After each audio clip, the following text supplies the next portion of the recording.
मेरा नाम विक्रम है और मैं जेएनयू का हिस्ट्री का शोध छात्र हूँ और प्रभात खबर न्यूज़पेपर्स का दिल्ली ब्यूरो कॉरेस्पोंडेंट हूँ।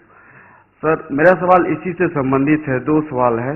एक ये कि आपने कहा कि जातिवाद केवल हिंदू धर्म में ज्यादा माना जाता है, लेकिन कुरान में ये कहा जाता है कि जातिवाद नहीं है।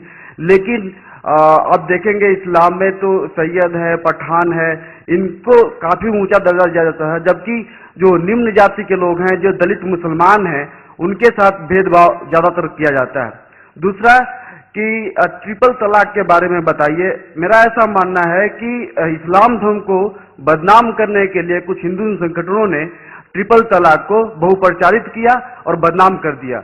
भारत के जन जन में ये मानना है कि मुसलमान औरतों के साथ अच्छा व्यवहार नहीं किया जाता, खासकर ट्रिपल तलाक को लेके। मैं चाहता हूं कि इस पर स्पष्ट करा। Thank you. भाई साहब ने दो सवाल पूछे। पहला सवाल कि मैं कहता हूं कि इस्लाम में जात पात नहीं है, तो इस्लाम में सैयद है, पठान है, ये सब क्या है? अल्लाह सुब्हानहू व तआला फरमाते हैं सूरह हुजुरात में, सूरह नंबर 49 आयत नंबर 13 में, या अय्युहन नास इन्ना खलकनाकुम मिन ज़करिन व उनसा व जअलनाकुम शुऊबन व क़बाइला लिताअरफू इन्न अक्रमकुम इंदल्लाहि अत्क़ाकुम इन्नल्लाह अलीमुन खबीर। ओ इंसानों, हमने आपको एक जोड़ी से पैदा किया, सिंगल पैर, एक जोड़ी से मर्द और औरत की, और आपको कबीले में तकसीम किया ताकि आप एक दूसरों को पहचान सके, ना कि आप एक दूसरे से नफरत करें। आपको कबाइल में तकसीम किया तो कि आप एक दूसरे को पहचान सके, ना कि आप एक दूसरे से झगड़े या इख्तिलाफ पैदा करें। और सबसे अच्छा इंसान वो है जिसके पास तकवा है। कुरान शरीफ में अल्लाह सुब्हानहू व तआला फरमाते कि इंसान को परखा जाता है ना कि उनकी जायदाद पे, ना दौलत पे, ना रंग के ऊपर, क्या काला या सफेद, ना अमीर या गरीब, लेकिन तकवे पे। अल्लाह सुब्हानहू व तआला से कितनी मोहब्बत है, कितना खौफ है। और तकवा एक चीज है जो इंसान को ऊपर लेके जाता है दूसरे इंसान से। तो जात पात इस्लाम में बिल्कुल नहीं है। और मोहम्मद सल्लल्लाहु अलैहि वसल्लम ने आखिरी हजतुल विदा में कहा कि ना कोई अरब गैर अरब से बेहतर है, ना कोई गैर अरब अरब से बेहतर है, ना ही कोई सफेद इंसान काले से बेहतर है, ना कोई काला इंसान सफेद से बेहतर है। सिर्फ तकवे से इंसान ऊपर हो सकता है। तो जात पात इस्लाम में नहीं है। ये तो सरनेम है, खान, पठान, शेख, सैयद, ये सरनेम है। सरनेम मतलब जैसा होता है ना, सरनेम मिसाल के तौर पर इंडिया में कितने लोग का सरनेम है, देसाई सरनेम है, पटेल है, जोशी है, जो भी है, ये सरनेम है। किधर भी कुरान या हदीस में नहीं लिखा गया है कि खान शेख से ऊपर है। हाँ, शेख जो अरबिक में हम सर क्या कहते हैं, सर, सर मतलब मोहतरम, तो उस तरीके से अरबी में शेख एक लक़ब है जिसे अरबी के अंदर कहा जाता है मोहतरम, या कोई ज़ईफ इंसान को या कोई मालदार इंसान को, वो अलग लक़ब है। लेकिन जहां तक कि सरनेम में इस्लाम में कई भी जात पात ऊंची नीची बात है ही नहीं, ये बिल्कुल गलत है। लेकिन मैं जानता हूं कि कुछ मुसलमान देहात में इसको मानते हैं कि मैं पठान हूं तो और ऊंचा हूं, मैं शेख हूं तो ऊंचा हूं, सैयद हूं तो ऊंचा हूं। ये उनकी गलतफहमी की वजह से कुछ मुसलमान, बहुत कम है, लेकिन मैं जानता हूं ये बिल्कुल इस्लाम नहीं कहता है कि इंसान को जात पात के ऊंच नीच के अंदर बनाया गया है। आपका दूसरा सवाल, तो 3 तलाक का कह रहे थे कि मीडिया काफी 3 तलाक उछाल रही है, और इसका क्या जवाब है? अफसोस की बात है कि माशरे में, मुसलमान के माशरे में 3 किस्म की तलाक है। मुसलमान के माशरे में, सोसाइटी में, एक तलाक बिदत, तलाक तलाक तलाक एक साथ में को हो जाती है। एक तलाक हसन, जो तलाक दो, एक माह रुको हैज के लिए, फिर तलाक दो, फिर रुको, फिर तीसरा तलाक दो। और तीसरा तलाक के हसन, जो बिल्कुल सही तरीका है, जो कुरान शरीफ के है, तलाक दो और 3 माह रुको। कुरान की आयत है सूरह बकरा में, सूरह नंबर 2 आयत नंबर 228 में लिखा हुआ है कि जब भी आप तलाक देंगे तो 3 माह या 3 हैज की इद्दत है। तो तलाक पूरे मुकम्मल होने के लिए 3 हैज,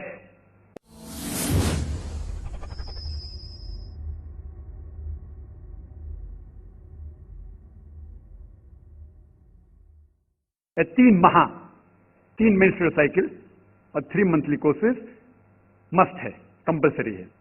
अफसोस की बात है कि ये जो इख्तिलाफ उम्मत में है उसकी एक वजह है। एक सही हदीस है, इब्न अब्बास रज़ियल्लाहु अन्हु वो फरमाते हैं कि मोहम्मद सल्लल्लाहु अलैहि वसल्लम के दौर में 3 तलाक एक ही मानी जाती थी। हजरत अबू बकर के दौर में 3 तलाक एक ही मानी जाती थी।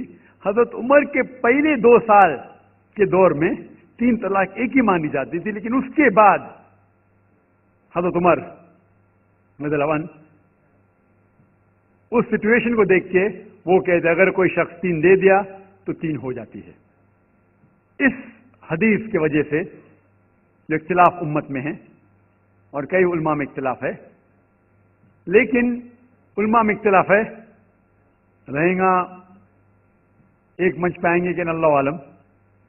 लेकिन अगर आप कुरान की रोशनी में पढ़ते हैं, कुरान में तलाक का जिक्र किया गया है सूरह बकरा में सूरह नंबर 2 आयत नंबर 228 से लेकर 240 तक, और सूरह तलाक में सूरह नंबर 65 आयत नंबर 1 से 7।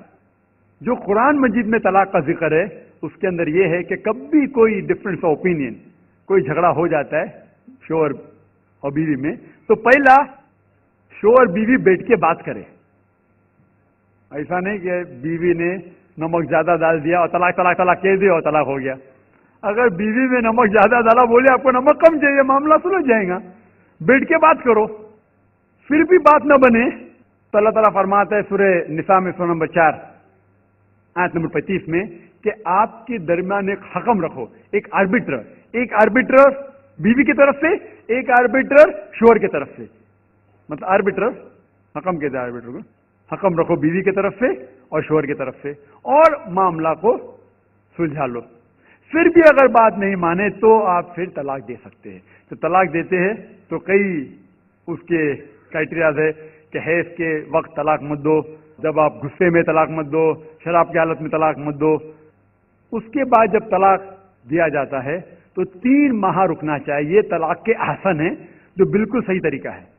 तलाक दो और 3 माह रुको, और 3 माह के अंदर अगर आप रुजू करना चाहते हैं अपनी बीवी से तो रुजू हो सकते, अल्हम्दुलिल्लाह। अगर 3 माह तक आप समझते नहीं मुझे मेरे बीवी से अलग होना ही चाहिए, तो 3 माह के बाद, इद्दत गुजरने के बाद आप दोनों मियां बीवी नहीं रहते, आप अलग हो जाते। लेकिन उसके बाद अक्सर मुसलमान भी नहीं जानते ये कुरान की आयत क्या है। कुरान शरीफ में लिखा हुआ है सूरह बकरा में सूरह नंबर 2 आयत नंबर 232 में कि अगर वो शख्स अपनी पुरानी बीवी से फिर से शादी करना चाहता है तो मत रोकिए।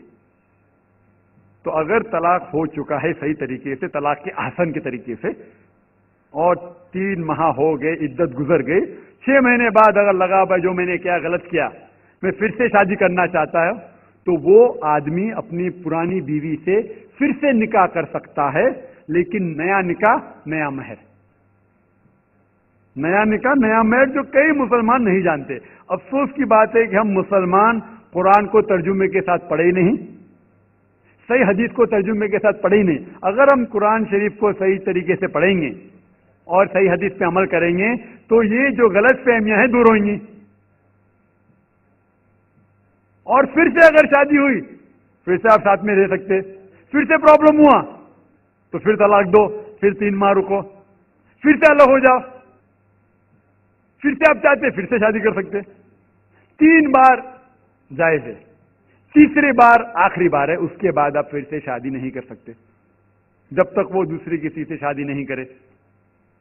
लेकिन मैंने अपनी जिंदगी में एक भी शख्स मेरी जिंदगी में नहीं आया जो तलाक के आसन किया, सही तरीके से तलाक दिया, इलादा हो गए, फिर निकाह हो गया, फिर इलादा हो गया, फिर निकाह हुआ, फिर इलादा है। मैंने कोई भी शख्स मेरी जिंदगी में पूरे दुनिया में ऐसा शख्स के बारे में सुना ही नहीं जो सही तरीके से किया और बिछड़ गया, फिर से शादी की, फिर से बिछड़ गया, फिर से निकाह के, फिर बिछड़ गया, फिर शादी करना चाहता है। अगर आप सही तरीके से कुरान के ऊपर अमल करेंगे तो ये नौबत आएंगी नहीं। और कुछ लोग जो इस्लाम को मजाक बनाए और क्या कहते कि अच्छा अगर एक साथ में दे दिए, 3 तलाक दे दिए, हो गई, अभी क्या हलाला करो। कुरान कहता है 3 तलाक एक साथ में भी देंगे तो एक ही होती है। मोहम्मद सल्लल्लाहु अलैहि वसल्लम के वक्त पे